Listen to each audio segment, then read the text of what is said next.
Svolta storica per lo stabilimento Speedline di Santa Maria di Sala. I lavoratori hanno approvato l'intesa con il gruppo torinese Sigit con una maggioranza schiacciante di oltre il 90% dei voti favorevoli decisi durante le 3 ore e mezza di assemblea sindacale. Quindi adesso i prossimi passi saranno di capire e gestire tutto il passaggio nei prossimi mesi, quindi circa a metà settembre, quando verrà costituita la nuova società dove dovranno confluire tutte le lavoratrici e i lavoratori che oggi sono in amministrazione straordinaria. L'accordo mette definitivamente la parola fine a una complessa vertenza durata 4 anni.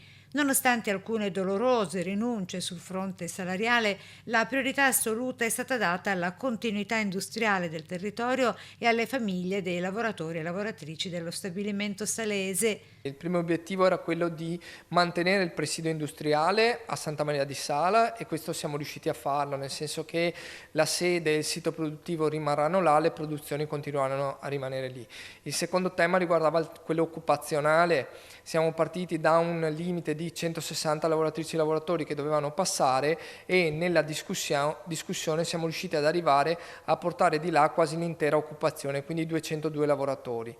Il terzo punto era quello che afferisce al tema del taglio del costo del lavoro. Anche qui abbiamo dovuto fare delle rinunce, i lavoratori hanno dovuto fare delle rinunce, ma rispetto a come eravamo partiti, ovvero un taglio molto importante che rasentava più del 20% del salario, siamo riusciti ad abbassarlo in maniera significativa e quindi a mantenere alcune voci importanti nella busta paga delle lavoratrici e dei lavoratori. Il piano di reindustrializzazione garantisce infatti il salvataggio dello stabilimento con la salvaguardia dei posti di lavoro, segnando il riscatto per una delle più importanti realtà del comparto automotive veneziano. Ora il lavoro che dovremmo fare sarà quello di monitorare, che è quello che abbiamo ottenuto nei prossimi mesi, lo faremo trimestralmente, l'attivazione del piano industriale che ha presentato Sigit e dall'altra parte al tempo stesso monitorare il fatto che